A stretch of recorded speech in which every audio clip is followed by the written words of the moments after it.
নারীদের জন্য স্পেশাল, এটা হচ্ছে নারীদের জন্যই বাসটা আপনার চালুই করা হলো, যে নারী চালক থাকবে, নারী কন্ট্রাক্টর, নারীরা কর্মজীবীতে সবাই এখন কর্ম করে, কর্মসংস্থানে যেন নিজের সেব মতো পৌঁছতে পারে, সেজন্য সরকার একটা ভালো একটা উদ্যোগ নিয়েছে।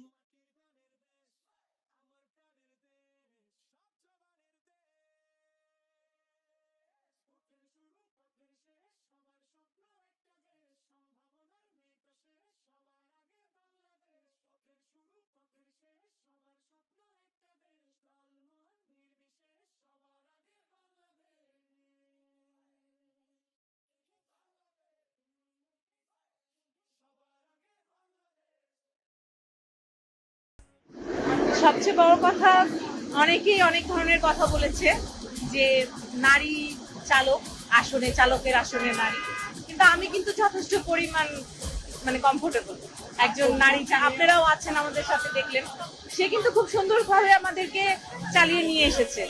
এই জন্য আমি যথেষ্ট পরিমাণ খুশি যে আমাদের এই সার্ভিসটা অবশ্যই ফলপ্রসূ হবে এবং অনেক সুন্দরভাবে আশা করতেছি, আশাবাদী। সরকারের উদ্যোগে তো আপনার ওদেরকে আলাদাভাবে ট্রেনিং প্রাপ্ত করা হচ্ছে। আপনার দীর্ঘ 6 বছর মেয়াদি এইটি আপনার ড্রাইভিং কোর্স করানো হচ্ছে। ইনাদের আলাদাভাবে কোর্স করা হচ্ছে 2 মাস। আজকে যে বক্তব্যতে স্যার বললেন, এরা এখন দক্ষ গাড়ি চালক, এরা এখন সুন্দরভাবে গাড়ি চালাবে। এদের সাথে আমরা যারা আছি, আমরা যারা যাচ্ছি, আমরা বিআরটি শিক্ষার্থী, আমরাও সুন্দরভাবে পরিবেশ এবং যে নিয়ম কানুন মেনে আমরাও গোল চালাবো,